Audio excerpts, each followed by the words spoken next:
Bonjour et bienvenue, ravi d'être avec vous ce matin dans votre matinale Bonjour d'Algérie. Et aujourd'hui au programme, nous aurons donc comme d'habitude, comme chaque jeudi, Mina Abed qui nous donnera donc le programme des sorties pour la semaine.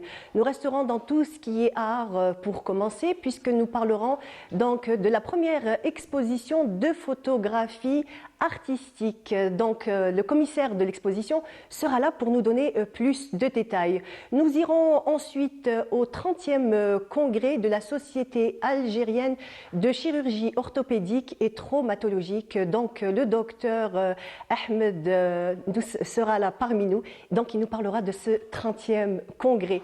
Nous resterons toujours dans la nutrition puisque nous recevrons une nutritionniste. Elle sera là donc pour nous parler du régime alimentaire que doivent suivre donc les personnes atteintes du cancer.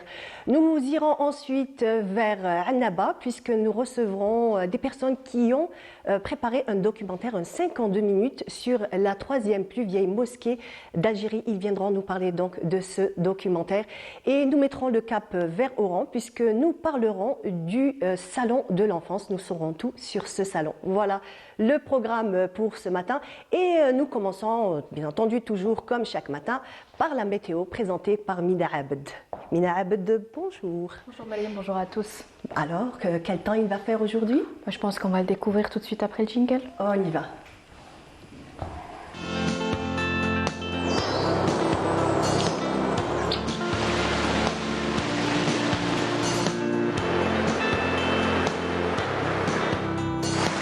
موبيليس قدمت لكم الأحوال الجوية. موبيليس معا نصنع المستقبل. Mina, alors, le ciel est bleu, encore aujourd'hui. Encore aujourd'hui, effectivement. Oui, bon, ça c'est bien pour le week-end. Hein. C'est bien pour le week-end. C'est oui. parfait pour les sorties. Exactement. Alors, on en profite. Exactement. Voilà. Alors, on va découvrir plus de détails tout de suite. Donc, effectivement, un ciel plutôt dégagé sur l'ensemble des régions côtières, notamment à l'ouest, au centre, à l'est du pays. On notera des cumulus qui vont se former cet après-midi vers les régions intérieures. Quelques orages vers l'extrême sud, le long des frontières algéro-maliennes, l'Ogar, le Tassili et le Sahara oriental, avec possibilité de quelques pluies, notamment sur le Hogar. Les températures de cet après-midi, eh bien, on notera sur la moitié nord jusqu'à 35 degrés à Tizi Ouzou, 29 degrés à Alger, on notera 27 degrés à Oran, 30 degrés du côté de Tlemcen, 23 degrés seulement à Al-Bayad et N'Ama, 29 du côté de Betna, 31 degrés à Gardaya, 30 degrés à Béchar, 35 à Tindouf, 36 à Drar, 37 à Salah et enfin 38 degrés à Port Beji Mouhtari et Ngazam. On passe tout de suite à l'état de la mer. Pour cet après-midi, on notera une mer plutôt calme sur l'ensemble des régions côtières avec des vents entre 10 et 30 km/h à l'ouest et au centre et entre 10 et 20 km/h sur la partie est. Encore une fois, excellente matinée et à tout de suite.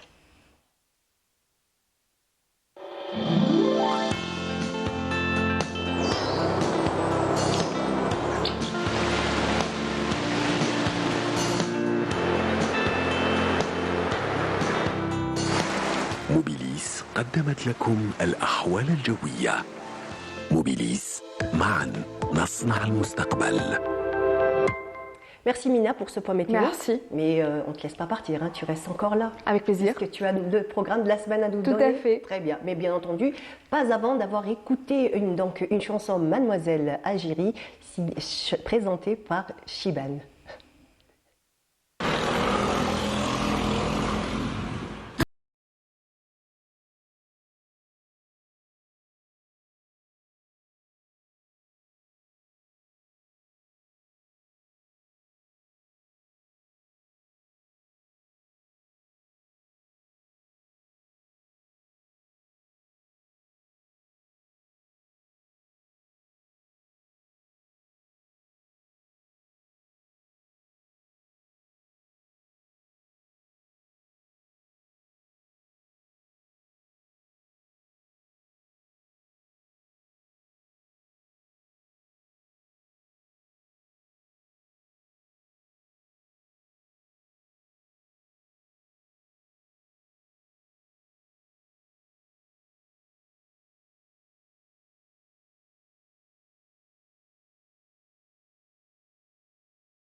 Voilà, donc c'était Mademoiselle Algérie et je vous l'avais promis, donc Mina Abed est toujours là. Elle va nous présenter donc le programme de la semaine et comme je vous l'avais donc présenté dans le sommaire, ce matin nous allons commencer avec l'art puisque j'ai le plaisir de recevoir Sid Ahmed Benasria. Bonjour Monsieur Sid Ahmed Benasria. Bonjour madame. Comment allez-vous? Merci pour l'invitation.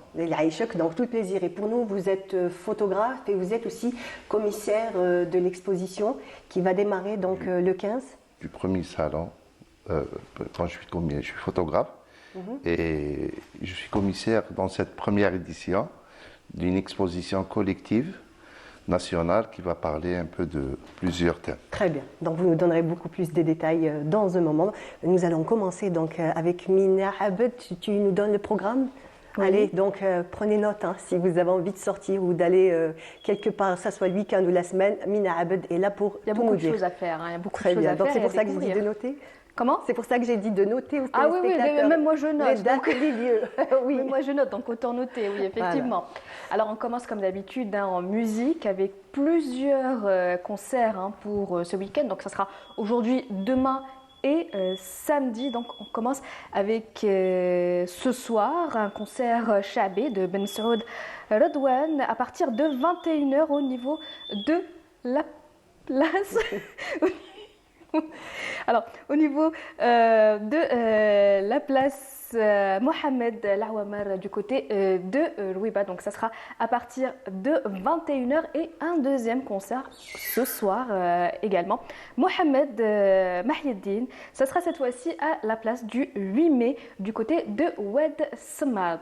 Donc ça c'est le programme de ce soir, on continue avec le programme de demain soir, donc toujours avec le Chabé, ça sera Jazim Khalfa au niveau de Boulourine et Yassine El-Bahi. Ça sera cette fois-ci à la place d'Ofa au niveau de Stawali. Donc toujours à partir de 21h. Et pour le programme du samedi, on aura droit à deux chanteurs Chabé, donc Ben Rjdal Riyad, ça sera à la place Houari Boumedienne du côté de Sidi Abdallah et Karim Melzi à la place Mohamed Aïchou. Cette fois-ci, ça sera au niveau de Kouba et comme d'habitude, ça sera à partir de 21h. Donc ça, c'est le petit côté musique et concert. On continue avec la 12e édition du Festival international du théâtre.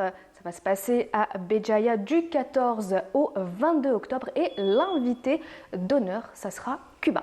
Ah, très bien. Pour cette fois-ci. Ok, donc pour les gens qui savent Jaya. Voilà, pour les amateurs de théâtre, c'est une sortie idéale. Donc du 14 au 22 octobre. On continue avec la première exposition de photographie. Eh ben voilà, on en parlera dans un moment. Donc, allez, dis-nous tout, l'heure et la date. Alors, c'est Anaqat Biladi. Ça sera à partir du 15 octobre au Palais de la Culture Moufti Zakaria. C'est bien ça? Je ne me suis pas trompée. Voilà. Donc, à 17h. Le 25, ça sera à 17h. À 17h, donc plus de détails avec notre invité. On continue avec les amateurs de fruits et plus précisément de plaquemine. Bon fruit. La 9e édition, t'aimes bien? Oui, c'est un fruit que j'aime. Très bon. Oui, très bon. Surtout quand il est bien mûr, c'est un régal. Exactement. Donc la 9e édition de la fête de la plaquemine, donc du 19 au 21 octobre au CFPA Messoudi Saïd au niveau de Mechras. Pour les amateurs de fruits et plus précisément de plaquemine, donc ça sera la sortie idéale pour de bonnes dégustations. Exactement. On continue avec la 13e édition du Festival culturel international de musique symphonique. Ce sera cette fois-ci du 19 au 26 octobre à l'Opéra d'Alger. Donc plus de détails à partir de la semaine prochaine. Très bien. Voilà, donc une belle exposition de Nordine Chegran du 20 au 30 octobre au niveau de la galerie Tevest du côté de Kouba. Et on termine avec les amateurs de cinéma. Non, pas cette fois-ci. Non, pas de cinéma. Pas de cinéma. Alors les sorties cinéma, c'est pour bientôt. Il n'y en a pas encore eu. D'accord. Mais c'est pour bientôt. Donc film d'horreur à l'affiche. Animation, oui peut-être. Ça sera à partir de la semaine prochaine. Mais cette fois-ci, non. Alors cette fois-ci, c'est carrément autre chose. L'humour. Tu aimes bien? Oui, bien entendu. Alors, il faut savoir qu'au mois d'août, il y a eu un casting au niveau national pour les humoristes. Donc, il y a eu un casting avec plus de 100 personnes qui ont participé à ce casting. Cette fois-ci, il va y avoir le 27 octobre au TNA, ça sera la finale. Donc, c'est Mon Premier Montreux Algérie, c'est la grande finale. Le 27 octobre, au niveau du TNA, on aura droit à 6 finalistes qui vont essayer de convaincre le public et le jury. Donc, bon courage aux 6 finalistes. Oui, bon courage à eux. Voilà, donc voilà le programme, un petit peu le programme de la semaine. Très bien. Merci beaucoup, Merci. Lina. Donc, à la semaine prochaine. Bon, bien entendu, pour le rendez-vous culturel. Hein. Exactement. Mais après, Plaisir. pour la météo, tu seras encore là. Tout à l'heure. Très bien, exactement. Tout à l'heure, tu seras encore là. Merci beaucoup, Merci. Lina. Donc, Monsieur Menassria, parlez-nous un petit peu donc, de cette exposition. C'est une première? Oui, c'est une première expérience. Donc, moi, j'ai participé à plusieurs salons nationaux un peu partout, dans plusieurs wilayas du pays. Moi, je me demandais, mes amis me demandent toujours pourquoi il n'y a pas un salon de la photo à Alger. Eh bien, j'ai essayé d'organiser ça. Alors, du photographe à l'événementiel, c'est un peu différent. C'est un peu vraiment. C'est pas mon domaine. Moi, je suis céramiste. Et vous êtes céramiste et photographe aussi? Je suis céramiste, oui. D'accord. Je et fais photographe de la amateur? Vous faites de la photo? Je fais de la photo. Bon, j'étais amateur, j'ai fait des études, j'ai percé dans la photo. Ça fait des années. Et voilà, donc j'ai décidé de faire ce salon. Ça fait très longtemps avec la collaboration de Madame la ministre de la Culture et des Arts, avec Monsieur le directeur du Palais de la Culture, que je salue, donc avec quelques amis, et on a lancé l'événement. Inch'Allah, ça va être un joli événement. Inch'Allah. Donc c'est un événement qui parle de la thématique terreau. On a le patrimoine, on a le tourisme, on a l'environnement et l'architecture. Donc ce sont ces 4 thématiques voilà. sur lesquelles Donc, vous avez mis l'accent. on a 25 photographes qui vont participer. Donc de différentes wilayas d'Algérie. Wilayas, bien sûr. Il y en a de Tbessa, Sogaras, Ouadsouf, Timimoun, Adrar, Tiaret, Oran. Donc et on a des photographes d'Alger aussi. Donc en même temps, j'ai pensé à nos amis qui sont morts déjà, Allah yarhamhum. On a donc perdu 4 frères renom. photographes la période de Corona. J'ai dit pourquoi pas ne pas leur faire un hommage dans cette. Donc on a Feraz Zarzak, on a Lamine Ben Saou, عندنا تانيك عبد العزيز معزوز وعندنا شاهر معيشي. Donc هذوما توفاو في الكورونا. Et j'ai pensé aussi à quelqu'un, un très grand photographe, c'est Khalil Abdeslam.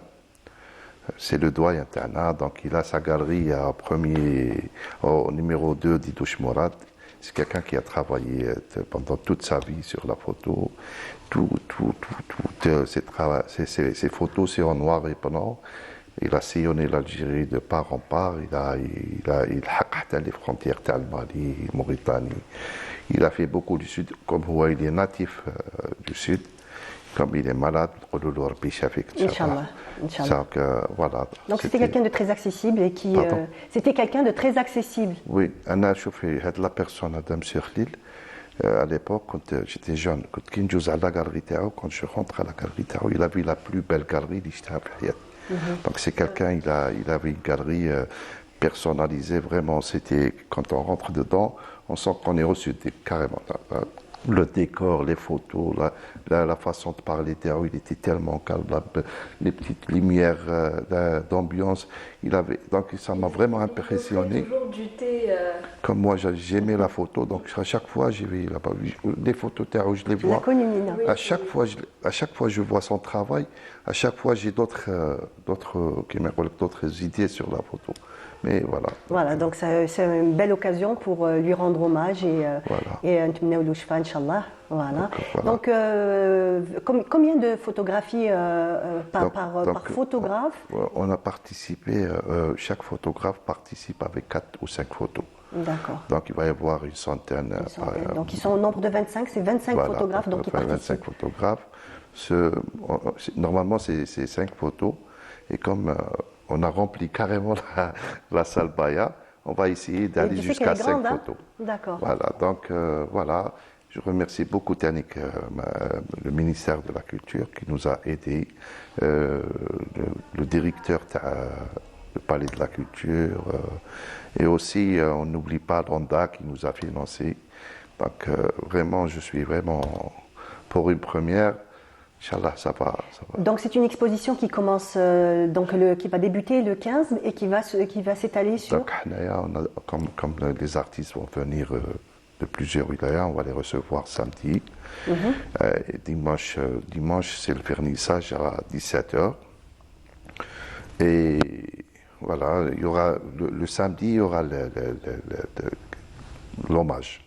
Le dimanche, on va prendre ces photographes, on va sortir sur terrain. On va y aller à la Casbah. Donc ça va être une visite Alger, de la Casbah. Donc c'est une visite sur Alger, centre Qdema. On va y aller au Bastion 23, les musées, on va monter jusqu'à les hauteurs de Sidi Ben Nour, Madame Notre-Dame d'Afrique. Et voilà, donc le troisième jour, il y aura une conférence. Il y aura un débat binational. On a M. Jamal Nadir qui va nous faire la conférence. Il y a Hossein Zawar que je ne salue pas.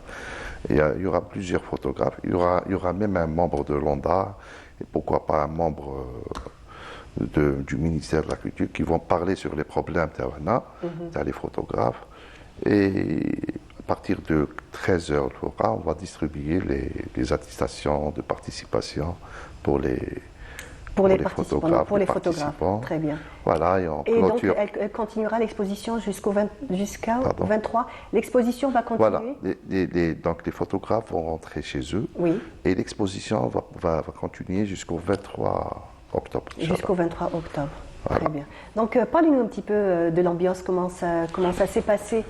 Enfin, dans cette exposition, ce qui est bien, c'est qu'on n'a pas affaire à un seul sujet. Donc, quand on rentre, on va trouver du paysage, on va trouver de la photo artistique, vraiment artistique, hein, des touches artistiques, on va trouver de l'architectural, quelque chose en noir et blanc, quelque chose de très joli. On va trouver aussi de la macro, il y a même de la macro, la photo macro. Donc c'est des passionnés, Makash. J'ai deux photographes femmes, Radi Rania et Farraï Farida, c'est des femmes retraitées, ils étaient dans l'enseignement. Donc, quand on dit il faut préparer après la retraite, je veux dire, mais ils ont choisi d'être photographes. Un très beau choix. Ils ont fait pas mal d'expositions, elles sont actives, elles sont vraiment. On a M. Derder qui est le doyen international, c'est un architecte en retraite, il va participer avec nous avec de très très belles photos. On a Adlan, il est de Tbissat, qui va venir, il est âgé quand même. Est-ce qu'il y a une prédominance dans le choix des photos? Est-ce que ça s'est plus porté sur le patrimoine? Madame, pour mon premier salon, je suis vraiment désolé pour tous mes amis les photographes, parce que le choix était vraiment difficile. Je lance un appel au Smhouli. C'est vrai que c'est très je dur. connais tous les photographes, presque tous les photographes. Je ne peux pas appeler celui-là et rester. Alors, j'ai fait un appel. Les premiers des répondants, je les ai pris parce que je connais les meilleurs photographes. Et j'ai choisi des professionnels, des amateurs, des amoureux de la photo. Donc il y a pas vraiment des professionnels. Il y a des gens parce qu'avant c'était pour le 12 octobre, le 11 octobre. On a changé la date, c'était pour le 15. C'était une erreur technique. Donc j'ai presque 5 personnes qui ont abandonné parce que c'était dans le week-end. Ça les arrange pas de venir un dimanche jusqu'à mercredi. Voilà, donc j'imagine que... Et c'est pas facile pour préparer une exposition. J'étais seul de j'ai quelques amis, j'ai Rania qui m'a beaucoup aidé, côté administratif. Donc voilà, ça c'est prêt. Inch'Allah, ça va être... une très belle exposition. Ce sera une très belle découverte aussi pour les amateurs de photos. Bien sûr, bien sûr, bien sûr. Et moi j'invite tout le monde à venir voir l'exposition. Il y a beaucoup d'amoureux de la photo. Il y a des gens qui ne sont pas photographes, mais ils adorent la photo. Qui aimeraient avoir justement, il y aura des gens qui aimeraient justement avoir des conseils de la part de professionnels. Bien sûr, bien sûr. J'ai fait pas mal d'expositions. J'ai beaucoup de visiteurs. Et on voit que ces dernières années, les gens s'intéressent à la photo, commencent à s'intéresser à la photo. On peut dire que maintenant la photo est beaucoup plus accessible. Bien sûr. Maintenant pour les gens qu'avant, avec les téléphones. Avec le numérique, avec ça, donc c'est. Mais pour être photographe, c'est-à-dire comme je dirais, comme je l'ai toujours dit, une voiture, ça se conduit avec un permis de conduire. Exactement. Un appareil, ou un photographe, il faut qu'il aille les bases dans la photo. Il faut que la photo exprime quelque chose. On a le coup d'œil, mais c'est une petite formation. C'est normal. En tout cas, voilà, merci. J'espère que. Alors, le rendez-vous est pris, comme tu me l'as dit, Mina, comme vous aussi. Donc, on rappelle, c'est du 15 au 23. C'est du 15 au 23. Le vernissage sera, Inch'Allah, à 17h de 15 samedi. Marhaba, donc pour tous les téléspectateurs, toutes les personnes qui vont se rendre à cet événement. Merci beaucoup, Monsieur Menasria. Voilà, merci à vous-même. J'espère qu'on pourra venir, nous aussi, profiter de cette exposition. Merci encore d'avoir été parmi nous ce matin. Et donc, on continue avec un reportage de Belkaïdia. Donc, c'est la 13e édition du marathon Imedrassen à Batna. La 13e édition du traditionnel marathon d'Imedrassen de Batna a vu une participation record avec plus d'1 millier d'athlètes venus des 4 coins du pays ainsi que quelques étudiants étrangers résidant en Algérie qui ont tenu à concourir pour relever le niveau de cette course.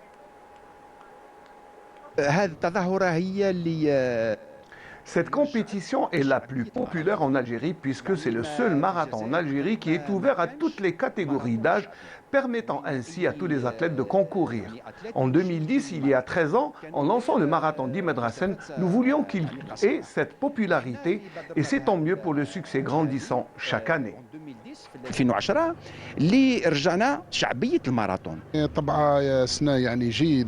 une excellente édition. L'organisation est aussi excellente. Et cela donne une bonne image pour les athlètes de tout âge. Cela fait plaisir de les voir concourir et cela aussi est très bon pour la ville de Batna. La distance marathonienne a obligé les organisateurs à faire passer les athlètes par Batna, Fesdis, El Ma'der et l'arrivée au tombeau d'Imedrassen, dans une course où la concurrence fut très rude, relevant le niveau de cette compétition.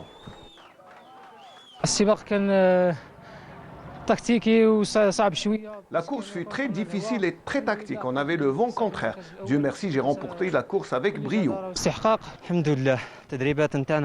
Dieu merci, nos efforts à l'entraînement n'ont pas été vains. La course était excellente et on remercie les gens de Batna pour l'hospitalité.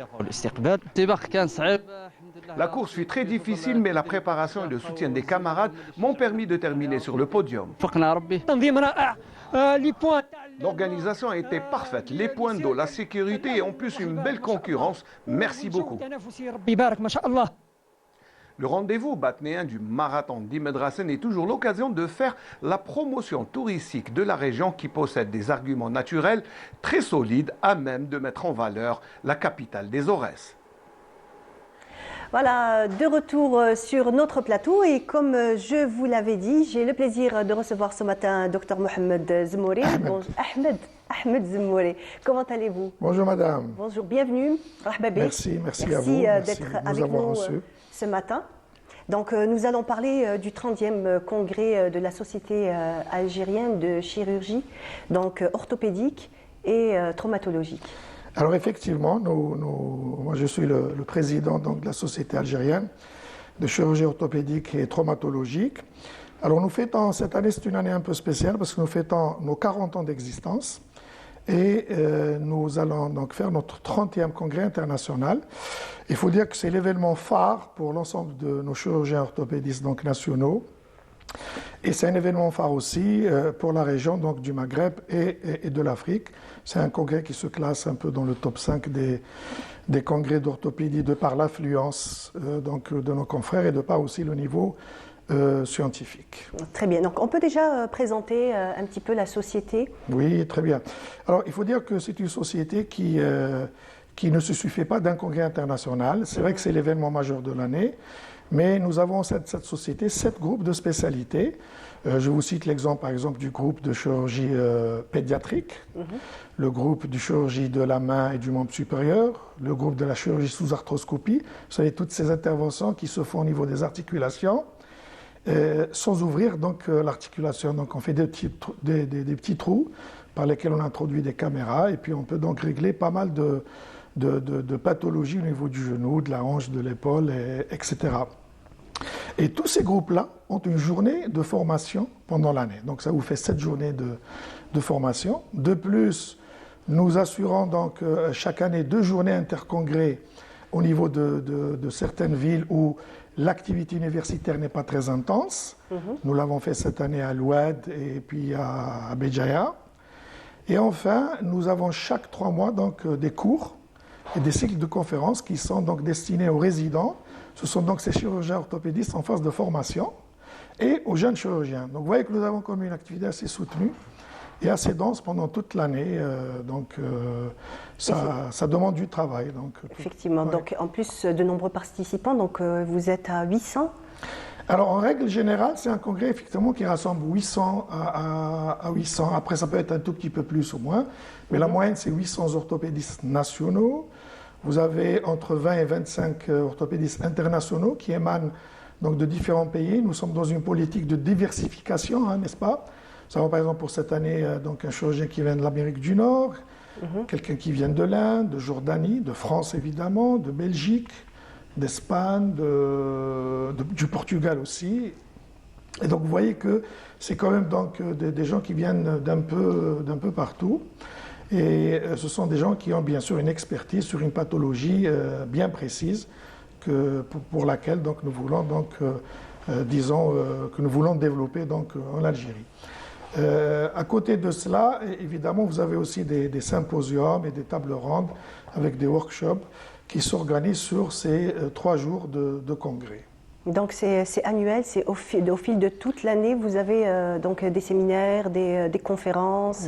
Oui. Comme je viens de vous l'expliquer, donc c'est une activité qui est donc continuelle sur toute l'année. On a pratiquement, disons, chaque 1 mois et demi, 2 mois, un événement que nous organisons et nous tablons beaucoup sur la formation surtout. Donc il y a énormément de jeunes orthopédistes donc, adhérents donc, à la SACOT. Et grâce à des partenariats que nous avons donc initiés avec des sociétés savantes, comme la Société francophone d'arthroscopie, comme la Société internationale donc, de chirurgie du genou, cela nous permet donc d'avoir des ponts, n'est-ce pas, avec donc, ces ténors de la chirurgie mondiale dans cette pathologie précise. Et cela nous a permis d'ailleurs d'envoyer pour cette année 3 de nos jeunes confrères pour des bourses d'études, donc en Belgique et en France, avec une prise en charge donc totale par la société savante avec laquelle nous avons donc des relations. Nous allons aussi envoyer donc cette année le major de promo du DMS de 2023, le DMS étant l'examen de spécialité pour la chirurgie orthopédique. Et ça, c'est grâce donc à ces partenariats que nous avons initiés avec ces sociétés savantes dans la SOFCOT, qui est l'équivalent, on va dire, de la SACOT, mais en France, et avec donc l'ISACOS et la SFA. On a parlé donc hier aussi de l'hyperspécialisation. C'est quoi exactement? Alors, on est vraiment dans cette optique maintenant. Il faut bannir le concept du chirurgien orthopédiste généraliste qui est là et qui fait tout. On ne peut pas s'occuper de l'articulation de l'épaule, du coude, de la cheville, du genou. C'est pas vrai. On peut avoir qu'un niveau moyen. C'est pour ça qu'il faut se spécialiser au moins vers un membre. Personnellement, moi, je fais surtout du membre inférieur. Donc, je ne fais pas énormément donc, de membre supérieur. Donc, je suis plutôt donc, dans la chirurgie du genou, de la cheville et de la hanche. Et c'est la seule condition qui puisse nous permettre d'élever de niveau et qui puisse nous permettre aussi de constituer un pôle d'excellence pouvant faire face donc à différentes pathologies. Vous savez, quand vous êtes dans un diagnostic difficile, qui n'est pas évident à faire, seule la personne qui est dans l'hyperspécialisé peut vous trouver une solution. Donc c'est le but même de ces groupes de spécialités qui existent au niveau donc, de la SACOT et qui donc militent dans ce sens et font de la formation donc, dans ce sens pour nos jeunes chirurgiens orthopédistes. Et en même temps, ça permet, on va dire, une mise à niveau avec, on sait très bien que pratiquement tous les jours, les nouvelles technologies sont, on va dire, de plus en plus importantes et de nouvelles découvertes et tout, surtout, c'est ça le but? Alors, c'est une spécialité qui est très liée, si je puis m'expliquer, mais comme ça, à la machinerie. Disons que, par exemple, si vous prenez le concept des prothèses, les prothèses que moi je mettais il y a 10-15 ans ne sont pas les mêmes que celles que je mets maintenant. Donc il faut s'adapter, se réadapter, il faut se recycler. Si vous prenez la chirurgie arthroscopique, donc cette chirurgie justement, vous non pouvez invasive.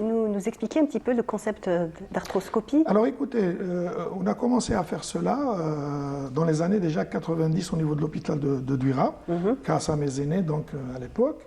Et puis nous, avec donc, des amis, nous avons initié et fait un peu évoluer les choses au niveau du genou à l'hôpital de Bablouette. Nous avons donc commencé à toucher à tout ce qui est rupture du ligament croisé. C'est cette rupture que vous voyez très très souvent donc chez le footballeur, le handballeur, etc. Donc on a été un peu les initiateurs, on va dire, pour faire tout cela sous arthroscopie. Alors sous arthroscopie, ça veut dire quoi? Ça veut dire qu'on va faire 2 petits trous cutanés, strictement cutanés. Un orifice va nous permettre donc d'introduire une caméra et donc de à l'intérieur visualiser du genou, du membre. Voilà, l'ensemble des lésions au niveau du genou. Et l'autre orifice va nous permettre de faire les réparations donc, nécessaires. Cela donc permet d'éviter beaucoup de complications comme l'infection, cela permet de réduire le temps opératoire, cela permet une reprise sportive rapide et cela permet aussi un délai d'hospitalisation beaucoup plus court.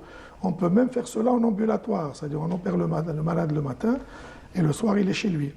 Donc vous voyez que vous avez quand même un gain à tout point de vue. Alors qu'autrefois c'était très lourd, c'était des opérations qui étaient quand même qui prenaient énormément de temps et même aussi donc toute la convalescence qu'il y avait aussi par la suite. Elles étaient assez lourdes. Et puis il faut dire que quand on le faisait à ciel ouvert, donc il y a 20 ans, même plus, parce que nous faisons de la chirurgie sous arthroscopie du genou depuis 2001, hein, donc il y a 30 ou 40 ans, la chirurgie était plus lourde dans ce sens qu'il fallait ouvrir et qu'on n'était pas aussi, il faut le dire, aussi performant que maintenant, du point de vue efficacité et du point de vue solutionner les problèmes, c'est évident.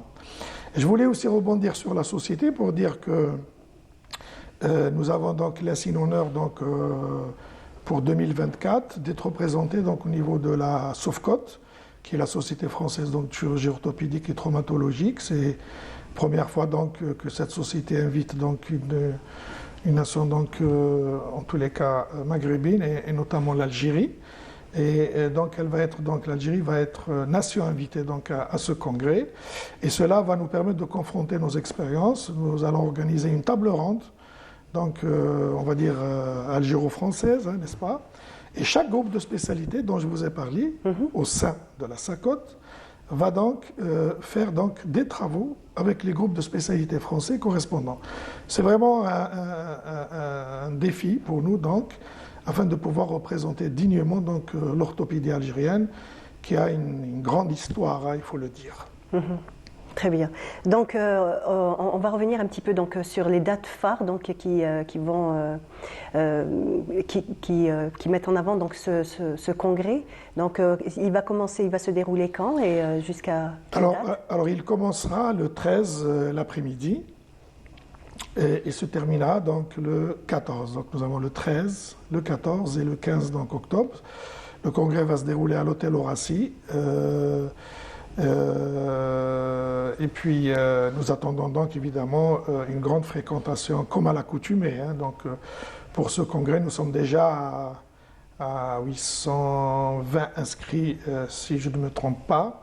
Et dans là, ceci donc appelle quand même une organisation importante. Nous avons une boîte de communication d'ailleurs pour cela qui organise donc nos congrès, qui est avec nous et qui nous accompagne depuis plus de 15 ans maintenant. Et puis nous comptons évidemment sur les masses médias pour pouvoir donc valoriser donc, ce genre d'événement. et pour pouvoir mettre en valeur un peu les bonnes choses qui se font aussi dans le domaine médical.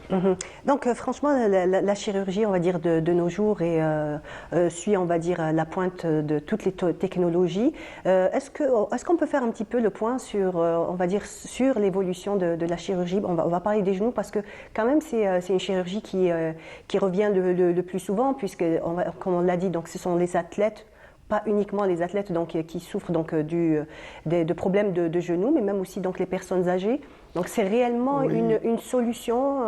C'est vraiment, alors pour les sujets âgés, c'est vraiment un problème de santé publique, hein, l'arthrose du genou, la gonarthrose. Vous avez donc un monsieur d'un certain âge qui ne peut plus faire ses ablutions, qui ne peut plus aller aux toilettes, qui ne peut plus marcher 3 ou 4 mètres sans avoir mal. Et pour un sujet âgé, c'est vraiment un drame, je veux dire, quotidien. Évidemment, la solution de ça, dans cela, donc, il y a d'abord des solutions médicales, évidemment. Il n'y a pas que la chirurgie. Pour poser l'indication donc, chirurgicale, il y a des stades. Mais lorsque nous sommes devant donc, des situations où l'arthrose est très évoluée, évidemment, il n'y a pas d'autre solution que de mettre en place une prothèse totale du genou qui va permettre donc au patient de se mettre debout et de marcher 2 jours après son opération. Donc, vous voyez que le gain est énorme. Et moi, je vois à ma consultation, cela change la vie aux personnes. Hein. Je veux dire que Bien entendu. on les voit venir le premier jour, quand on voit leur visage, ce n'est plus le même visage. Hein. Quand ils reviennent, le visage brille et nous recevons des douettes du matin au soir de la part de cette tranche donc, de patients. Retrouver son autonomie aussi, c'est primordial, c'est très très important pour pouvoir, on va dire, vieillir en étant prendre de l'âge, en étant autonome. Alors vous savez, la dernière malade que j'ai opérée, donc elle m'a fait un WhatsApp depuis la Kaaba. Voilà, donc ça lui a permis d'aller le Hajj au Tof al-Kaaba sans aucun souci. Et je veux dire, tout le plaisir de notre métier, c'est ça, hein, c'est de pouvoir arriver donc, à ces résultats et de pouvoir comme ça donner du plaisir, régler les problèmes donc, à nos patients. Maintenant, concernant le sportif, la SACOT, à travers donc, certains membres donc, du bureau, est affiliée à la Fédération algérienne de football. Nous sommes aussi affiliés à la Confédération africaine donc, de football. Et personnellement, moi j'opère donc des sportifs depuis maintenant plus de 15-20 ans. J'ai commencé donc à faire donc des joueurs à l'époque donc de Bourahli, de Zardoud, qui sont les anciens stars de l'équipe nationale donc de football. Et jusqu'à maintenant donc nous prenons en charge donc l'ensemble de nos sportifs et particulièrement donc nos footballeurs. Hein. Nous avons donc des médaillés donc des Jeux Olympiques, nous avons des champions d'Afrique, des vice-champions du monde de judo que nous avons opérés et qui sont donc sur le terrain faisant la fierté donc de notre L'expression, vous les avez remis sur pied. Nous les avons remis sur pied. Très bien. Alhamdulillah, alhamdulillah.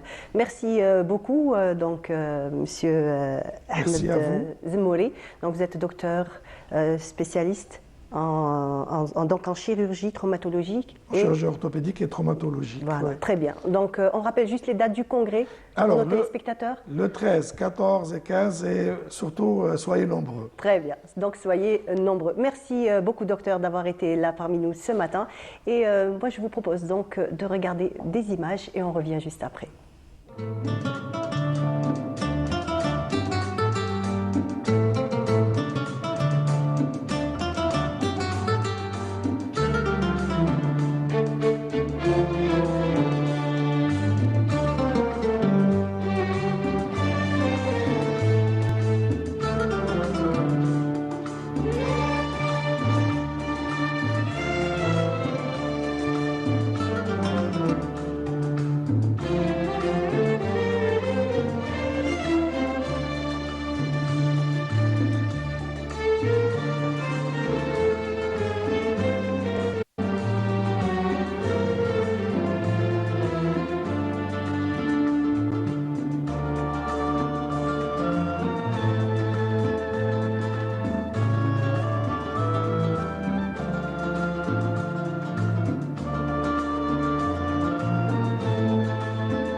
Voilà, donc c'était des images de Tlemcen et j'ai le plaisir de recevoir Samira Hachi. Samira Hachi, bonjour. Bonjour. Comment vas-tu? Ça va, très bien, merci de m'avoir invitée. Merci à toi d'être là ce matin. Donc tu es nutritionniste. Exactement. Et ce matin, nous allons parler donc de la nutrition, mais on va dire pour les personnes atteintes du cancer. Donc on parlera des différents cancers, pas uniquement. On sait très bien que le mois d'octobre, c'est Octobre Rose. On parle du cancer du sein, mais pas que, puisqu'il y a différents cancers, hélas. Et est-ce que chaque cancer a besoin d'une nutrition spécifique? Effectivement. La nutrition, déjà chez le cancéreux, elle dépend du type de cancer. Comme vous venez de dire, donc il y a le cancer du sein, il y a le cancer du côlon. Et avec tout ce qu'on entend dernièrement, surtout sur Internet, c'est tout le monde qui dit à tous les cancéreux, faut pas manger de sucre, faut pas manger de viande rouge, faut pas manger ça. C'est des généralités. Mais les études dans ce sens, surtout les études étrangères et tout, ils ont mis au point que chaque type de cancer et chaque cellule cancéreuse, elle a besoin d'un nutriment bien spécifique pour s'alimenter et pour se développer plus rapidement. Par exemple, je vais dire entre parenthèses, pour l'idée reçue à propos des viandes rouges, parce que on entend que tous les cancéreux, il faut qu'ils bannissent toutes les viandes rouges les sucres à vie. Aussi, oui. Bon, avant d'arriver au sucre, j'aimerais mettre au point surtout la viande rouge. Les viandes rouges. Alors, la consommation des viandes rouges, elle n'est pas interdite chez, par exemple, le cancer du sein ou, par exemple, un cancer pulmonaire ou autre. Mais elle concerne uniquement les cancers du tube digestif, ça veut dire à partir de l'estomac et jusqu'au côlon. D'accord? Donc ça a été prouvé scientifiquement. Mais se priver de la viande rouge, par exemple, quand la personne elle a un cancer du sein et elle suit, par exemple, elle fait des séances de chimiothérapie, hormonothérapie ou radiothérapie, donc ça va exposer la personne à des carences en protéines, à une anémie. Donc il ne faut pas faire n'importe quoi. Après, je reviens sur l'histoire du sucre. Oui, effectivement, donc malheureusement, les cellules cancéreuses se nourrissent du sucre, mais pas n'importe. Parce qu'il faut savoir que même les légumes contiennent du sucre. En fait, c'est des glucides. Ce n'est pas n'importe quel sucre. On a un très grand groupe et une grande famille de sucres. Donc, parmi eux, il y a le glucose par exemple, il y a le saccharose qui est le sucre de table. C'est ce qui est mauvais, c'est ce qui nourrit la cellule cancéreuse.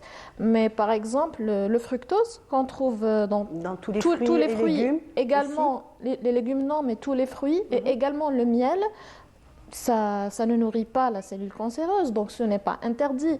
Donc pourquoi dire à un cancéreux d'arrêter de consommer tous les sucres, également les fruits, sans que ça soit déconseillé? Donc ça va seulement exposer le patient à des carences très importantes et très sévères. Et le problème qu'on voit malheureusement et depuis le temps, chez tous les cancéreux en général, c'est le problème de la dénutrition. Parce que le corps il est affaibli déjà par un hypercatabolisme, ça veut dire que le corps il commence à brûler les calories excessivement à cause de la tumeur. Donc on est en hypercatabolisme, donc vous avez la masse musculaire qui se dégrade, vous avez aussi la perte de poids. La perte de poids exagérée. Il y en a des personnes qui perdent jusqu'à 5, 10, voire même 15 kilos par mois, voire plus.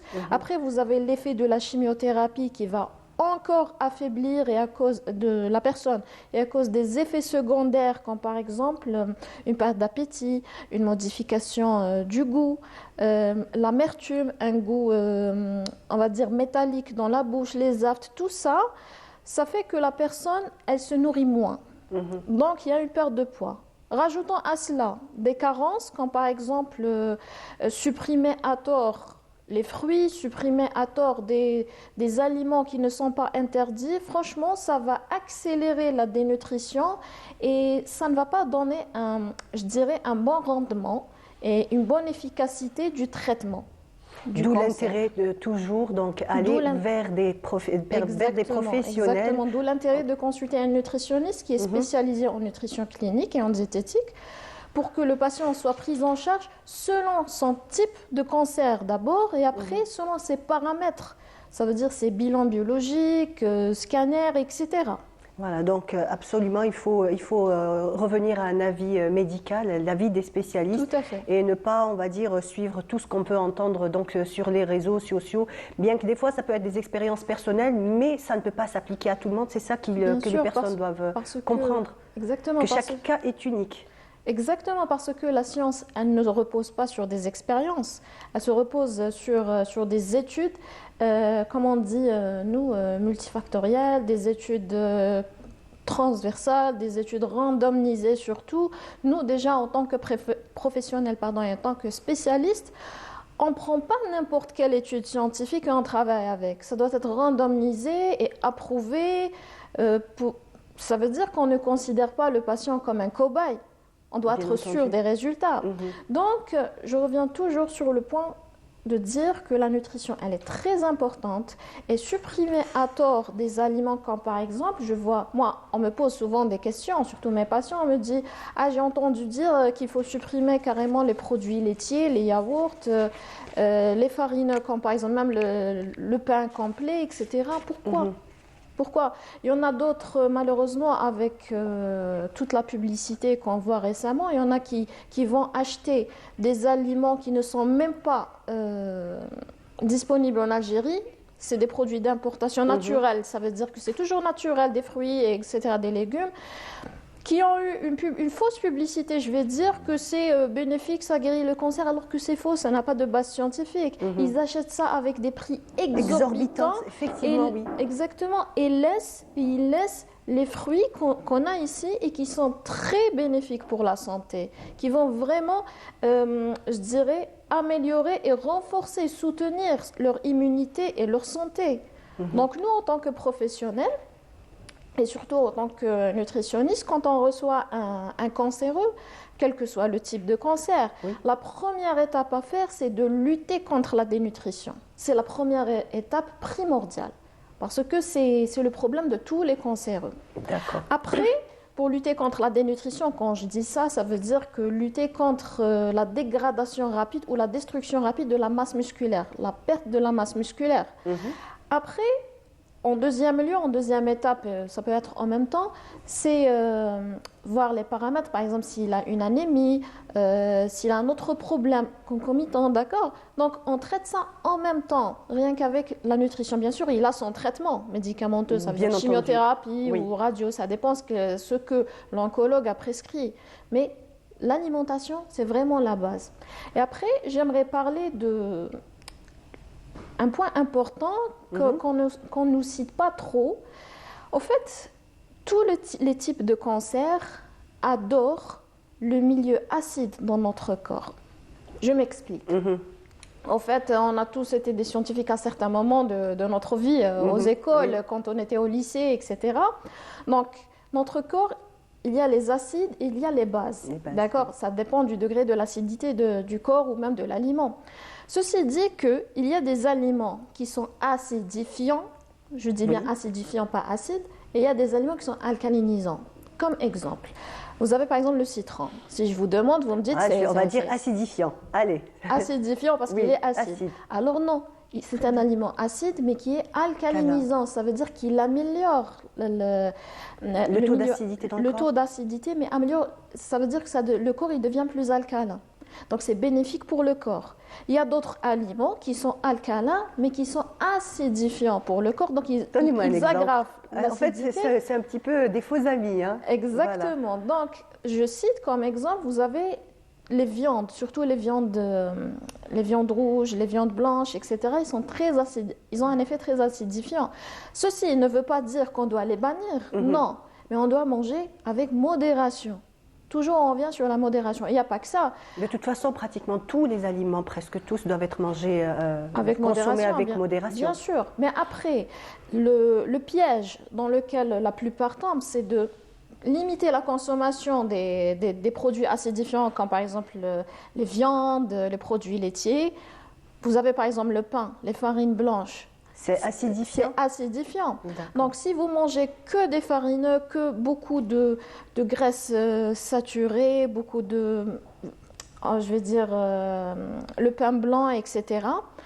Mais votre consommation en légumes et fruits, qui sont des aliments très alcalinisants, elle est réduite. Donc là, vous avez un déséquilibre de la balance entre les acides et bases. Votre corps, ça veut dire vos organes, votre sang, vos tissus, ils ne seront pas bien alcalinisés. Donc c'est un milieu très favorable pour développer un cancer, bien sûr avec d'autres facteurs. Ça ne veut pas dire que automatiquement vous aurez un cancer, c'est pas ça. Mais c'est un milieu favorable. Après, chez le cancéreux, pourquoi on suggère, on propose, on conseille fortement de manger beaucoup de légumes et fruits? En fait, c'est pour lutter contre l'acidité, pour ralentir la progression de la tumeur. Sinon, elle va progresser très rapidement. Donc, c'est ça. Quels sont les aliments les plus alcalinisants? Alcalinisants, alors, premièrement, vous avez tous les légumes et fruits, sans exception. Okay. Vous avez la pomme de terre aussi. Ça, c'est en premier lieu. Après, pour les aliments acidifiants, il faut réduire la consommation du pain blanc parce qu'il est très acidifiant. Les pâtes blanches, vous avez les viandes rouges et les viandes blanches. Ce n'est pas à bannir, répète. Les légumes secs? Les légumes secs, ça fait partie des légumes, ça fait partie des végétaux. Donc c'est très alcalinisant. Je conseille fortement, il faut boire beaucoup d'eau. Parce qu'au fait, plus l'eau et plus les aliments, ce que vous consommez, ça contient du magnésium et du calcium, surtout ces deux minéraux-là, plus c'est alcalinisant pour le corps. Moins ça en contient, c'est acidifiant. Donc, on se base sur ces paramètres pour faire la classification. Très bien. Vous avez, par exemple, les oléagineux, ça veut dire les amandes, les noix, etc. Noisettes, oui. Quoique, il faut les manger sans sel. Oui, effectivement, sans sel, ça c'est sûr. Surtout sans sel et sans sucre, parce qu'il y en a qui aiment bien... oui, bien sûr, mais autre point concernant les oléagineux, comme par exemple les amandes, les cacahuètes, les noix et tout, ça doit être consommé avec leur peau. Avec la peau? Avec la peau. D'accord, donc amandes, noisettes... Tout avec la peau. Pourquoi la peau, au fait, c'est une barrière, ou je dirais c'est un emballage naturel, si je peux dire, qui protège ce fruit oléagineux de l'oxydation. Et c'est connu que l'oxydation, c'est la cause principale des mutations génétiques pour créer un cancer. Très bien. Donc, on va dire ces deux zones, c'est bénéfique et en même temps, ça va protéger le fruit lui-même. Très bien. Donc, est-ce que, comme on l'a dit au départ, donc chaque cancer est différent. Donc, étant donné qu'on est en octobre, pour le cancer du sein, quelle est la nutrition à suivre? Alors, comme vous le savez, le cancer du sein, il dépend des hormones. Donc, c'est la production hormonale.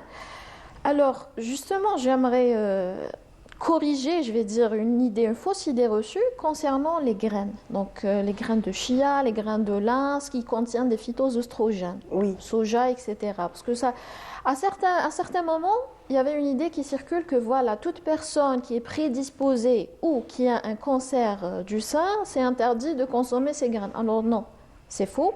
Alors, les graines de lin, les graines de chia, c'est très bénéfique pour la santé. Contrairement au soja, vous le connaissez, ça ressemble comme aux haricots. Soja, c'est l'inverse. Le soja, c'est interdit pour le cancer du sein. D'accord. Parce que le type des phytoœstrogènes qu'il contient sont contre-indiqués. Ça va encore favoriser la production hormonale. Contrairement aux graines, comme par exemple les graines de lin et chia. Donc là, c'était le premier point à souligner. Après, pour le cancer du sein, la consommation de viande, elle n'est pas interdite, mais à consommer avec modération. Donc, on ne va pas bannir les viandes rouges, mais on va les limiter à, comme on le conseille pour tout le monde, à 2 fois par semaine, à raison de 150 grammes par jour, les 2 fois, pas plus. Après, on conseille bien sûr beaucoup de légumes et de fruits. On conseille aussi de consommer le propolis parce que ça soutient l'immunité. Le miel aussi, il n'est pas du tout interdit. Et après, juste pour nos téléspectateurs qui nous regardent, comment choisir le bon miel? Alors, il faut choisir le miel liquide. La différence entre le miel cristallisé et le miel liquide, c'est que le miel liquide, il contient beaucoup de fructose. Après, grâce aux enzymes qui sont présentes dans le miel, le fructose se transforme en glucose. Donc, il se cristallise. Donc, le miel liquide, il est plus bénéfique. Je ne dis pas que le miel cristallisé n'est pas bénéfique. Non, il contient d'autres substances très bénéfiques pour le corps. Mais pour le cancéreux spécifiquement, on choisit le miel liquide. Après, vous allez me dire, et pour les aliments, qu'est-ce qu'on peut dire? Pour les produits laitiers, on doit choisir les produits laitiers naturels, on va dire nature, comme par exemple un yaourt nature au lieu d'un yaourt sucré. Donc on doit carrément bannir le mauvais sucre, totalement. Et ce, durant au moins les premières 5 années qui suivent le traitement du cancer du sein. Voilà, et tous les aliments qui peuvent favoriser le bouleversement des hormones, comme j'ai cité le soja et les dérivés de soja, etc., c'est à éviter. Après, il faut manger beaucoup de légumes et de fruits, j'incite et je reviens, et boire beaucoup d'eau.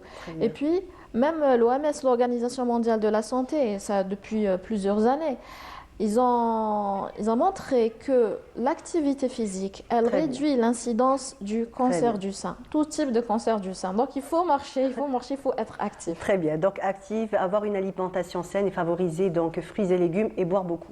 Voilà. Exactement. Très bien, merci. J'ai résumé. Donc, merci beaucoup, Semira Hachi. Donc, vous êtes docteur et nutritionniste. Merci d'avoir été là ce matin. Merci beaucoup. Avec plaisir. Et donc, on continue. Je vous propose de suivre un sujet avec Amel Bouarba sur une ancienne mosquée à Blida. La mosquée raconte des années de résistance. Elle a toujours joué un rôle prépondérant dans la préservation des fondements de l'identité algérienne, notamment durant la colonisation française. Le doua à Khatm al-Qur'an al-Karim, je me rappelle bien, j'étais jeune. Ya Rabbana ya Khaliq al-Awalin. Alors, cette assise, je peux parler du Coran, et ce doua, c'était à l'époque du colonialisme. Donc, le rôle d'abord récitation du Coran, la révision du Coran, et ensuite envoyer un message aux colons que nous sommes là, nous sommes musulmans, et il y aura, c'est bientôt le jour où vous allez quitter ce pays. L'architecture est dans le pur style islamique avec une sobriété dans les décors. Les seuls ornements, c'était une faïence d'une couleur vert et blanc sur la façade principale de la mosquée.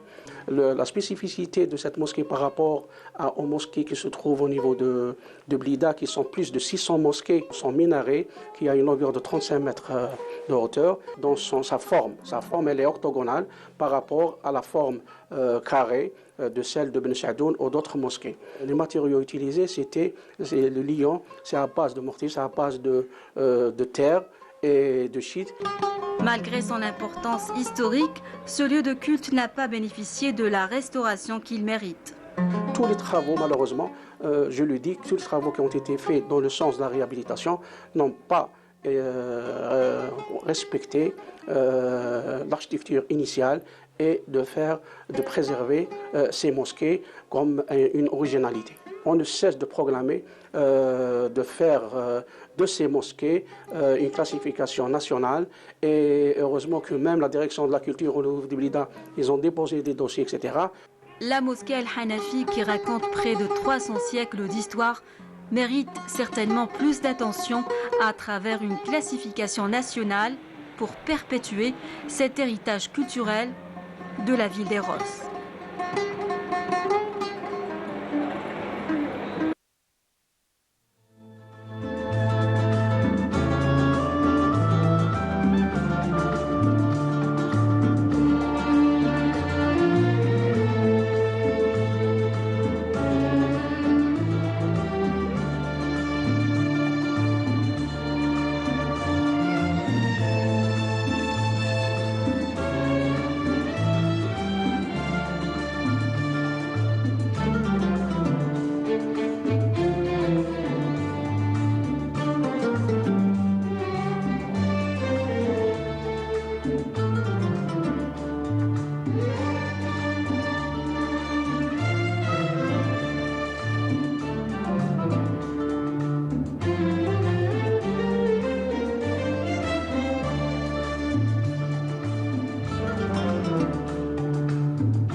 Voilà, donc de Tlemcen, direction Annaba, puisque comme je vous l'avais dit, nous allons parler donc ce matin de la troisième plus vieille mosquée d'Algérie, et j'ai le plaisir donc de recevoir avec moi ce matin donc tous ceux qui ont contribué donc à la mise, on va dire, à ce documentaire, donc ces 52 minutes.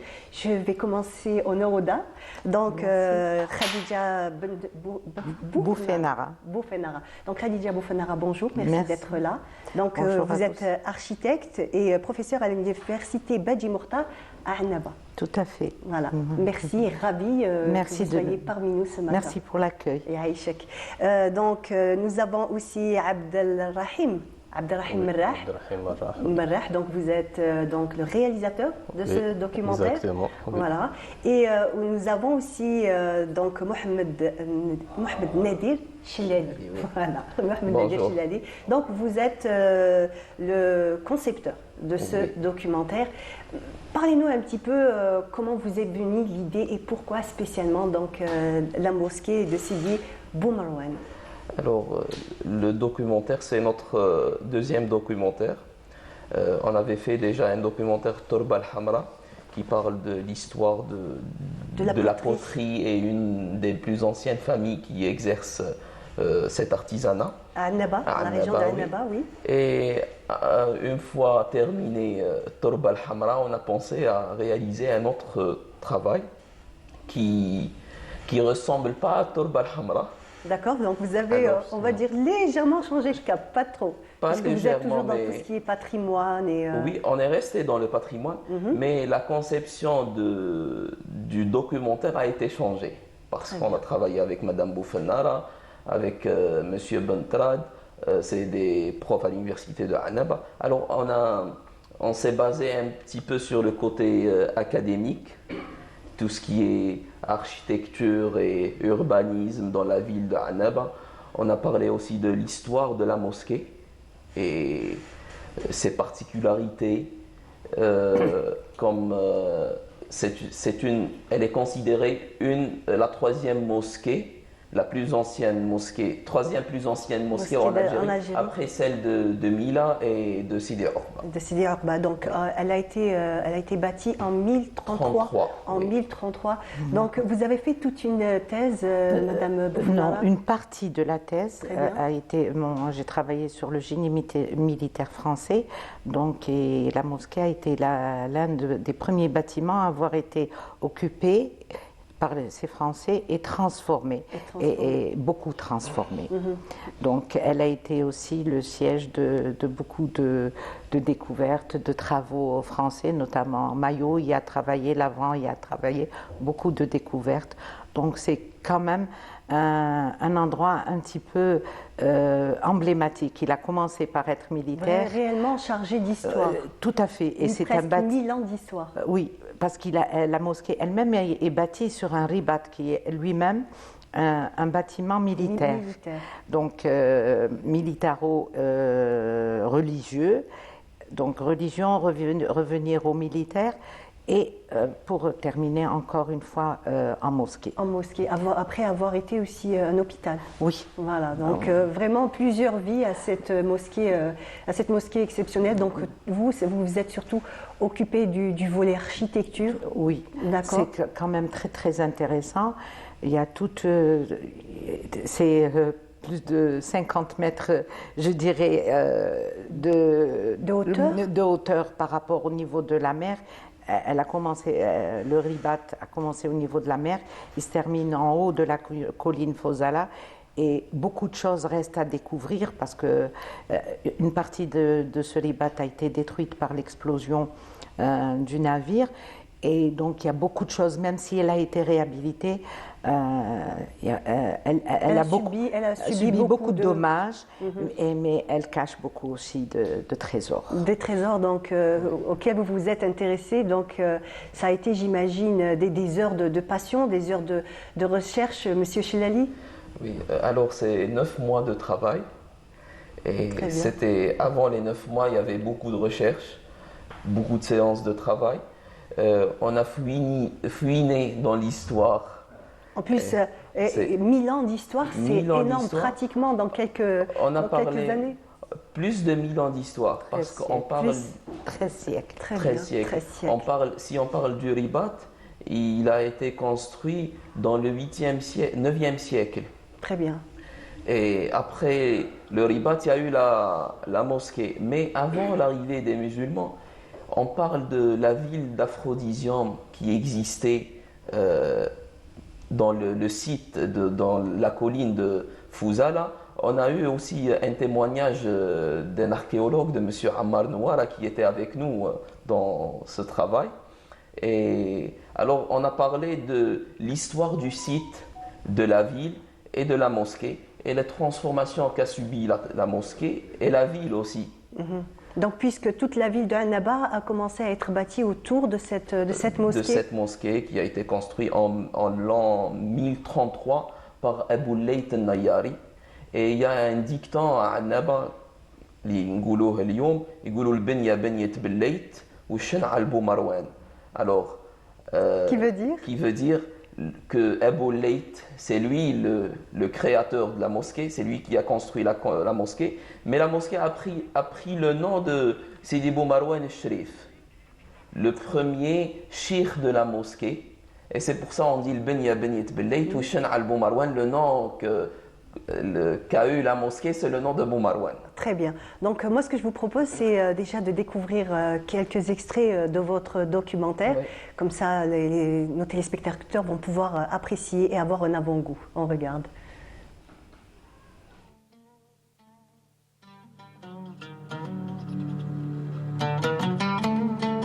تتباعد المدن والأقاليم ويرحل الرجال للعلم والجهاد وخدمة الدين، فتجمع الحضارات التنوعات ويلتقي في ساحة الاجتهاد أهل الإثبات. وفي جامع بونا جمعت شواهد السابقين، وفي أركانه شواهد المتعبدين، وفيه آثار الصالحين والمرابطين، فهو الشاهد عن الدنيا والدين. قدوم الشيخ أبو مروان الشريف إلى مدينة بونا راجع معه مذهب أهل السنة، فكان فيه خيرا كثيرا لأهلها. البناء في حد ذاته بني كرباط عسكري، كان منطلق السفن من أجل الغزو، كما كان له دور دفاعي وحماية للمدينة مدينة بونا الحديثة آنذاك. L'hôpital militaire de Bonn, c'est pas la mosquée uniquement Abou Marwan, c'est tout un complexe. تم تعويض الأجزاء التي دمرت برواق جديد بأعمدة جديدة. الشيء اللي حيرنا سي ils auraient pu يبنيوا المجن بأي طريقة سامبل هكاك، بناوه بنفس الشكل نتاع السقف تاع قاعة الصلاة. Ils avaient un laboratoire, une pharmacie pour la production des médicaments là في المسجد. احتمال أنه أيضا أفروديسيا تقع أسفل الرباط الذي أسس في القرن العاشر الميلادي. Ce n'est pas un équipement simple qui va prendre des dimensions de 3 mètres 30 pour un mur. Voilà, on a pu donc apprécier, vraiment ça donne envie. On voit les images, donc les images, c'est vous, Monsieur Berrah, de très très belles images. Parlez-nous un petit peu du regard que vous avez eu et surtout le choix. Bon, je sais que tout est une concertation, mais l'œil d'un réalisateur on va dire, est indispensable, surtout pour un monument comme celui-là, chargé d'histoire. Oui, d'abord bonjour et merci pour l'invitation.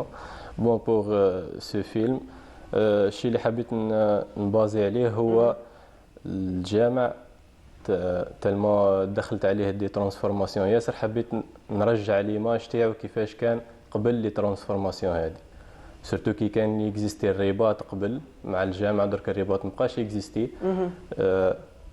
بازينا سورتو ان نخرجوا ميم اون 3 دي الشكل تاع لا موسكي مع الرباط قبل لي ترانسفورماسيون اللي صرات. عاونونا في الكوتي هذا اللي فيه لي زاركتيكت خدموا لنا لا 3 دي. دونك بوكو بليس حبيت نرجع لو فيلم هذا نبازي على لو رباط افون لا موسكي من بعد لا موسكي واش صرا فيها لي ترانسفورماسيون تاعها. ابري رحنا للشخصيات كيما اللي بنى الجامع ابو الليث، اللي تسمى عليه الجامع سيدي بومروان، الشيوخ تاعو، الشيوخ والعلماء اللي عداو على الجامع هذا. تما حبيت نمد بوكو بليس اون ليستوار تاع الجامع من قبل ما يتبنى واش كان حتى بدي فيو ياسر تما. Donc un découpage bien précis. Et vous avez fait aussi d'autres villes. Vous avez été donc en Tunisie. Oui. درنا دي كومباريزون مع لا موسكي هذه مع لا موسكي تاع سيدي عقبه بن نافع في القيروان، وسي الجامع الاعظم تاع سوسه، وسي درنا كومباريزون بين لا ميناغي تاع سيدي بومروان مع برج خلف في سوسه. تما تشبه لها شويه، مي كاين وسي حكينا على لي بارتيكولاريتي اللي كاين في لا موسكي هذه اللي يتميز بها على باقي لي موسكي اللي كاين في العالم كامل. كاين حوايج تكزيستي غير في جامع بومروان اوسي حبينا نبازيو عليهم ونعطيوهم. Très bien. Donc des particularités bien précises dans Jama Boumarouane, c'est quoi exactement? Les spectateurs vont le découvrir dans le documentaire. C'est d'abord des coupolettes au niveau juste du minaret. Une salle de prière dans un minaret, alors que en général... Ce n'est pas commun du tout. Du tout. Il y a carrément, à mi-hauteur bien que le minaret ait lui-même subi plusieurs surélévations, donc, mais la salle de prière n'existe pas dans d'autres minarets. Uniquement, je crois, sur celui de Sousa et de Annaba. C'est les deux seules mosquées, on peut dire, dans le monde qui ont une salle de prière dans le minaret. Oui. Burj Khalaf, ce n'est pas une mosquée. Ah, ce n'est pas une mosquée?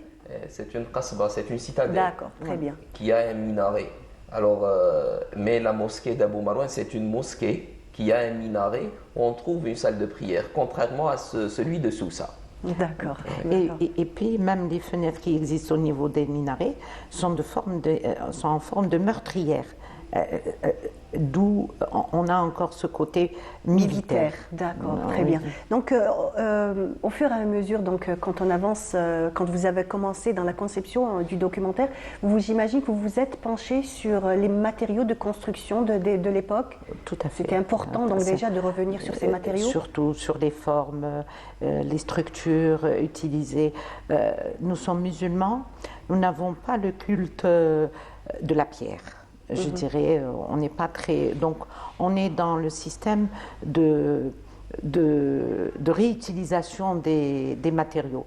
Donc, dans les colonnes de Jama Abou Marouane ou autres, on retrouvera des colonnes venant d'Hippone, on retrouvera des chapiteaux romains, on retrouvera du byzantin. On est dans la récupération. Donc, c'est assez hétéroclite. Il y a beaucoup de choses qui demeurent, il y a beaucoup de choses aussi qui ont disparu avec la France qui a pris beaucoup de choses. Oui, donc une mosquée qui a subi beaucoup de transformations, donc beaucoup de recherches, beaucoup d'éléments qu'il faut quand même regrouper en 52 minutes. On s'imagine que 52 minutes c'est énorme, mais pour toute l'histoire de cette mosquée, j'imagine que ça a dû être pas évident. Pas évident, alors, justement. On a eu 3 heures de temps de film. Oui. Et ça a été compressé en 52 minutes. 52 minutes, très bien. C'était l'idée de faire le premier travail, c'est 52 minutes. Après, il va y avoir des épisodes. On a partagé le film en 3 épisodes, le ribat, la mosquée et le shakhsiyata Sidi Boumarouane Sharif. Très bien. Il y a beaucoup de détails, beaucoup d'événements qu'a connu la mosquée, comme aussi... elle a été construite dans la période ziride. Et après, à l'époque Hafsid, le sultan Hafsid Abou Zakaria Yahya, le Muassis al-Dawla al-Hafsi, a été enterré dans la mosquée de Sidi Boumarouane, à côté de Sidi Abou Marouane.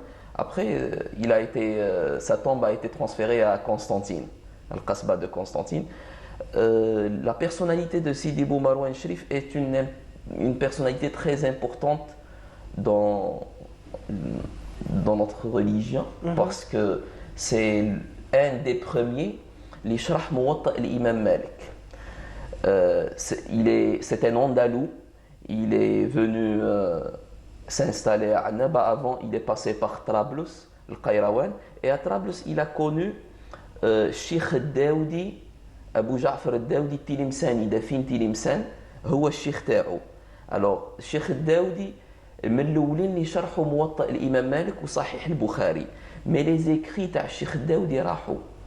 La plupart des écrits, الآراء تاع الشيخ الداودي بقاو عند الشيخ أبو مروان ووصلوا للناس وللفقهاء عن طريق الشيخ أبو مروان اللي جاء وسكن في عنابة. Très bien. En tout cas, merci beaucoup pour tous ces détails que vous nous avez donnés. En tout cas, c'est un plaisir. On a déjà un avant-goût de ce magnifique documentaire. Merci déjà aussi d'être venu. Vous êtes venu de Annaba. Oui. Voilà, vous avez fait tout le trajet pour venir dans notre émission Bonjour d'Algérie. En tout cas, nous sommes ravis de vous avoir reçu. Bonne continuation et j'espère que... Juste un détail. Allez-y. Le film a été réalisé par nos propres moyens. Très bien. La traduction a été faite par l'Institut FDS, qu'on remercie. Il y a les filles architectes Hind Choro qui ont participé, Inès aussi, ils ont participé à la 3D, ils ont réalisé la 3D. Donc la 3D de la Et mosquée. il y a une docteure, Saadni Farida, qui nous a aidés avec une somme d'argent avec laquelle on a pu acheter un projecteur et un du matériel, pour réaliser ce travail. En tout cas, le travail est magnifique. Oui. Franchement, le travail que vous avez fait est magnifique. La réalisation, voilà, la réalisation est voilà, Yassine Dada, très très belle voix. Venant d'une professionnelle de l'audiovisuel, ça nous touche énormément. Vraiment. En tout cas, et puis pour nous, c'est une question de partage. C'est surtout ça. C'est partager tout ce qu'on sait, tout ce qu'on peut faire. C'est le partage. C'est une question de partage. Merci pour ce partage et j'espère que le plus grand nombre pourra profiter de ce magnifique documentaire. Et merci d'avoir été là ce matin avec nous. Et donc notre émission continue. Je vous propose d'écouter la chanson de Abdou en solidarité au peuple palestinien. Voilà, donc c'était Abdou et donc nous saluons le peuple palestinien et en particulier les enfants. Et pour parler des enfants, donc j'ai le plaisir de recevoir Zaki Soufi. Bonjour. Bonjour. Alors, nous allons parler ce matin donc d'un salon qui se déroule à Oran. Oui, exactement. Voilà, donc c'est le salon de l'enfance. Oui. C'est quoi exactement ce salon? Alors, donc, le salon de l'enfant Khotwatuk, donc c'est les Kids Days Fun and Learn. C'est un événement qui est éducatif, 100% éducatif, dont le but est d'aider les enfants à apprendre des choses sur leur environnement. Donc, ça va se dérouler au centre des conventions d'Oran. Donc, c'est un salon interactif? Un salon 100% interactif et éducatif. Donc, le concept, c'est d'avoir des villages pédagogiques contenant des ateliers éducatifs qui sont 100% interactifs. Donc quel est exactement l'objectif du salon? Vous visez qui en particulier? Alors, on dit les enfants, mais je pense que les plus grands aussi. Oui, donc on vise surtout les enfants scolarisés, donc du premier cycle, donc les enfants du premier cycle de 3 à 13 ans. Donc la petite enfance, on a des ateliers destinés pour la petite enfance de 3 à 5 ans. Et les ateliers pour les élèves scolarisés, donc de 6 à 12 ans. D'accord. Tous ces ateliers vont tourner autour de quoi exactement? Alors nous avons choisi plusieurs thématiques, donc, comme par exemple l'environnement, la santé, la bonne nutrition, l'art et la créativité.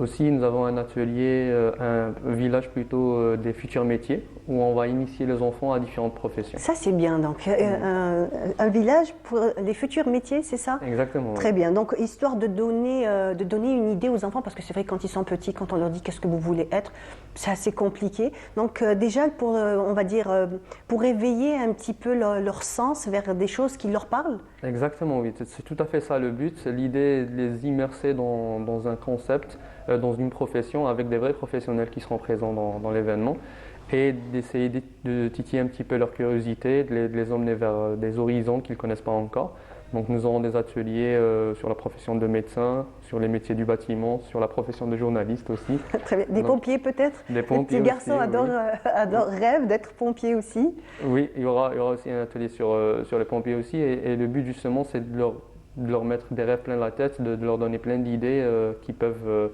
les emmener vers un parcours précis dès maintenant. Donc l'idée, c'est vraiment d'en faire des gens responsables pour l'avenir et qu'ils commencent à y travailler dès maintenant. Donc ce n'est pas votre premier salon oui, de l'enfance? En fait, ça va être la deuxième édition, du salon Khotwa to Kids. Et en fait, le salon Khotwa to Kids vient d'un autre événement qu'on organise. Voilà, justement, c'est ça. C'est ça que je voulais arriver à ça. Oui, voilà, donc le salon Khotwa qui existe depuis 2015, qui est plus destiné aux plus grands. Donc là, notre cible, c'est les 16-35 ans, les jeunes en général. Et dont le but est toujours le même, orienter les jeunes, les aider à préparer leur avenir. Donc les 16-35 ans, c'est plus une orientation professionnelle, donc montrer toutes les professions, peut-être aussi tous les centres de formation professionnelle et toutes les débouchés qu'ils pourraient avoir. Exactement, oui. C'est exactement ça le but de l'événement. Donc c'est montrer tout ce qui est formation, tout ce qui est opportunité, que ce soit dans l'entrepreneuriat, l'embauche, des formations complémentaires, des stages, du coaching, et on essaye d'englober tout ça sous forme d'un événement interactif aussi qui se passe dans plusieurs villes du pays. Et de ce projet-là est né le projet Khotwa to Kids, donc on appelle couramment Khotwa Tuk, et dont le but est toujours le même finalement, aider les jeunes à mieux préparer leur avenir. Mais là, on essaie de responsabiliser les enfants dès leur plus jeune âge, parce que à force d'essayer ça, on a pu constater que vraiment les enfants peuvent comprendre des concepts un tout petit peu compliqués, peuvent s'intéresser à l'environnement, peuvent s'intéresser à la santé, à la bonne nutrition. Et c'est des thèmes auxquels on peut leur parler, on peut discuter avec eux sur ces thèmes-là et ils comprennent. Ils comprennent, oui. Et c'est surtout cette interactivité qui fait, on va dire, la force de ce salon. Donc, les faire participer, déjà les sortir de leur salle de classe, les sortir on va dire, de la routine. C'est un petit peu aussi ça, donc, votre but? Oui, vraiment l'objectif c'est ça, c'est de sortir les enfants des classes parce qu'il y aura des visites, des sorties pédagogiques organisées vers l'événement. Parce que l'événement, je rappelle, est organisé en collaboration avec la direction de l'éducation de la wilaya d'Oran, que je remercie aussi pour leur confiance. Et finalement, ce qu'on veut, c'est montrer que c'est possible de trouver d'autres formes d'enseignement, d'autres formes d'apprentissage, et de pouvoir essayer justement ça plus tard, pourquoi pas dans les écoles elles-mêmes, et faire un petit peu la promotion de l'enseignement interactif, des activités ludiques aussi, et de faire participer l'enfant à l'opération d'échange et d'apprentissage. Effectivement. Donc il y a aussi eu cette année un allègement des horaires scolaires. Donc ça laisse un peu plus de temps aux enfants. Donc surtout, comme vous l'avez dit, le cycle primaire, donc des 6-13 ans, un peu plus de temps de libre, pour découvrir peut-être leur passion, pour avoir plus de temps peut-être pour l'éducation physique. Donc tout ça fait que ces enfants-là, on va dire, auront un peu plus de temps et une meilleure visibilité pour plus tard. Oui, on était très contents d'apprendre ça, de voir que les choses évoluent dans le bon sens dans notre système éducatif. Il y a encore beaucoup de chemin à faire, mais c'est très très bien de... C'est un bon début déjà, oui. C'est un bon pas. Exactement, oui, c'est un très très bon pas. Et nous, on va vraiment dans cette optique-là. On essaye d'essayer dans notre petit coin des choses et de démontrer justement, en fait, on fait l'expérience. On essaye de démontrer que c'est possible d'essayer d'autres façons de faire. Voilà. Très bien. Donc l'année dernière, première édition, cette année, deuxième édition, qu'est-ce qui a changé? Quels sont les plus que vous avez mis pour cette année? Alors, un peu plus de travail sur l'organisation pour pouvoir accueillir plus de monde. L'année dernière, l'événement était plus destiné aux écoles. Cette année, il y aura toujours des écoles qui vont participer, mais il sera ouvert au grand public. Ce sont quelles? Vous pouvez nous donner les dates et les horaires? Oui, alors ça sera du 28 ça pour les gens qui sont à vos rangs, donc prenez note, prenez rendez-vous. Oui, ça sera du 28 octobre au 2 novembre. Donc on aura 2 jours où les enfants seront à l'école. Et les 3 derniers jours, ça sera les vacances du 1er novembre. Donc c'est là où on va ouvrir aux familles et au grand public qui peuvent participer avec nous. Les 2 premiers jours seront destinés aux écoles publiques. Donc il y aura des sorties organisées vers l'événement. On aura des horaires de 15h à 19h pour le grand public, Mais pendant la journée, ça sera ouvert qu'aux écoles. Ça sera exclusivement aux écoles. Combien d'élèves à peu près? Combien de classes? Alors, l'année dernière, on a pu avoir pratiquement 10 000 enfants qui ont pu participer à l'événement. C'est quand même considérable. Oui. Donc c'était vraiment énorme et c'était des moments vraiment magiques parce que vraiment voir Vous avez pu tous les gérer? Plus ou moins, on a fait du mieux. Oui, j'imagine. Mais franchement, on ne s'attendait pas à avoir autant de monde et surtout ce qu'on retient le plus de la première édition, ce qui nous motive aussi pour en faire d'autres, c'est de voir à quel point les enfants sont réceptifs, à quel point les enfants participent, à quel point les enfants sont capables de comprendre et d'assimiler les ateliers qu'on leur donnait parce que c'était des ateliers interactifs. Il n'y avait pas d'enseignement direct, on ne donnait pas de conseils directs, ça sera aux enfants de deviner l'enseignement, de deviner la réflexion. Et on était vraiment émerveillés par leur capacité à comprendre malgré leur jeune âge. Parce qu'on a souvent ce préjugé de se dire que les enfants, quand ils sont petits, à 6 ans, 7 ans, il faut tout leur dire parce qu'ils ne peuvent pas comprendre tout seuls. Et en faisant cette expérience-là, on a été agréablement surpris par ça. Ah, très bien. Donc pour cette année, donc l'année dernière, vous avez dit à peu près 10 000 enfants, donc un peu plus pour cette année? Oui, on espère doubler. On espère doubler la capacité, à avoir beaucoup plus de monde pour que tout le monde puisse participer et profiter de ça. Et on ira aussi peut-être en tournée aussi durant l'année 2024. On essaiera de faire d'autres villes, d'exporter un petit peu le concept vers d'autres villes et d'essayer de montrer que c'est possible partout de faire ça. D'accord. Comment ça s'est passé un petit peu avec donc les écoles publiques? C'est vous-même qui avez informé ou comment ça s'est passé un petit peu cette initiative? Alors en fait, on est allé tout simplement demander à la direction de l'éducation d'Oran donc leur collaboration et leur aide par rapport à ça. Ils ont été très accueillants, ils ont fait un travail extraordinaire dans la sélection et la coordination avec les écoles. Et après, on s'est occupé de tout ce qui est transport et la gestion des élèves une fois arrivés à l'événement. Très bien, très bien. En tout cas, merci beaucoup donc, pour toutes ces précisions. Peut-être un dernier mot à propos de ce salon, le salon de l'enfance? Alors, peut-être je rappelle les dates. Ça sera du 28 octobre au 2 novembre, donc au centre des conventions d'Oran. Ça sera sur 6 jours de 9h à 19h. Donc il y aura quelques horaires durant les 2 premiers jours destinés aux écoles publiques, je précise. Et par la suite, ça sera ouvert à toutes les familles. On invite toutes les familles à venir participer. C'est ouvert aux enfants de 3 à 13 ans. Très bien, très bien. Merci beaucoup. Donc, si vous êtes du côté d'Oran ou dans les villes avoisinantes, voilà, vous avez un événement pour la fin du mois d'octobre. Voilà, on arrive à la fin de notre émission. J'ai été ravie d'être avec vous ce matin. Je remercie encore tous mes invités qui nous ont fait le plaisir d'être là ce matin, donc d'Oran, de Annaba et même aussi d'Alger. Merci à toute l'équipe du Studio 7. Merci à Faïd Lawadi, Meriem Akek. Je vous dis, restez sur les programmes de Canal Algérie et demain, vous retrouverez Nour Louda. Merci, au revoir. شدوا بعضكم يا أهل فلسطين شدوا